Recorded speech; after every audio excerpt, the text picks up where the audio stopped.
Hi there and welcome to TENINA'S Test Kitchen. We're here today, we're going to cook some naan bread.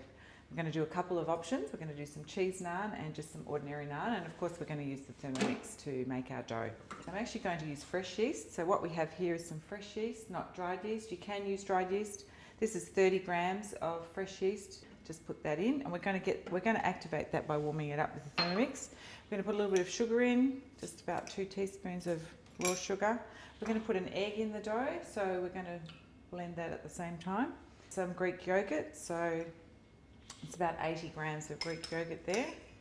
A little bit of carefully measured olive oil, so about 2 tablespoons. And also some milk here. We've got 220 grams of milk here, and I like to weigh the milk. So I've already pre-weighed this. This is 220 grams.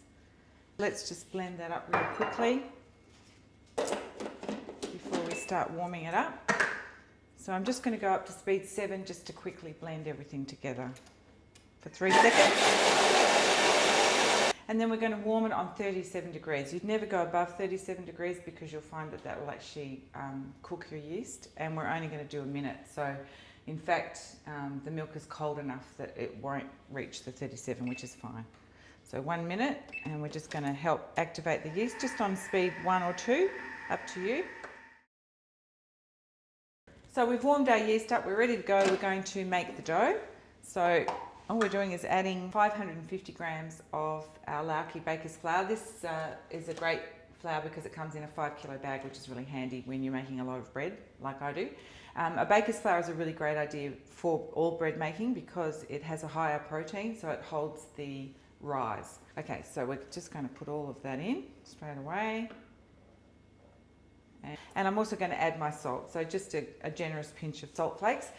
And just to help the naan bread rise, we're adding a little bit of baking powder, so a couple of teaspoons or a teaspoon, up to you. And I'm just going to blend it up for a few seconds to bring the dough together before we do the knead function, so up to 6. That's what's happened in 7 seconds. And I can see that's actually a little bit wet, so I'm going to knead, and then I may add a little more flour as we go. I'm going to set it for 2 minutes on the knead function. You just have to have the closed lid and then use the little wheat symbol and it will knead. Ding, ding, ding, ding, ding, ding. Okay, so we've finished kneading. Quite a nice, soft, pliable dough. So what I have here is an oiled glass bowl, and I'm just going to tip that out into the bowl. What I'm going to do is just quickly knead this into a ball. So just sort of knead it by hand until you get a good ball shape. Let that rise. We'll come back in a minute. 2 hours actually. Okay, so welcome back to the second part, the most important part, the almost eating it part. We've got a pastry cutter. I've also got my spatula here, so I'll see how I go. This doesn't stick to bread dough, which is fantastic. So if you haven't got one of these, make sure you go and have a look online.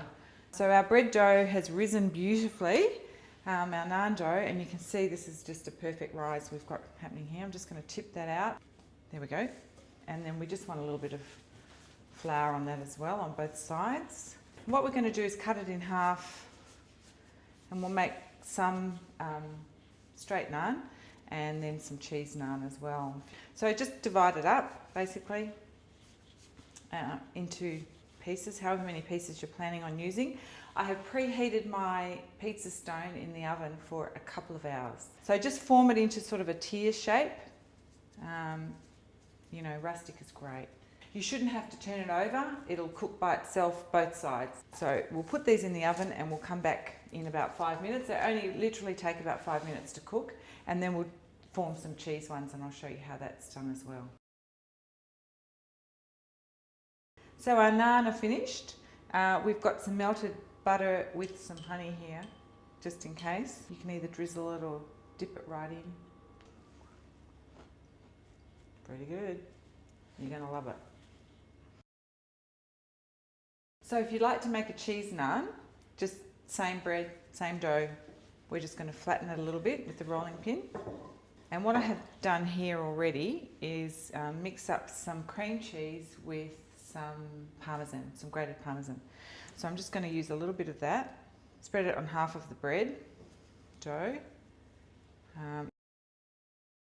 and then just fold it over and just seal it, pinch it closed to seal it. Onto your piece of baking paper. So what I did here was about 100 grams of cream cheese and 100 grams of Parmesan, so there's quite a lot there. You can do half the dough without any problem at all. 5 minutes and we'll be done. And we're back with our cheese naan. So I'm just going to cut those in half.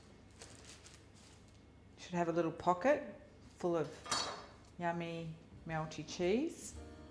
Let it cool down just a tad before you eat it, okay? Promise me. So that's it for the naan today. I hope you enjoyed it. I hope you're going to all make some, and make sure you come and see me on Facebook and tell me all about it, or leave a comment here on YouTube for me and subscribe to the channel. This is TENINA'S Test Kitchen signing off.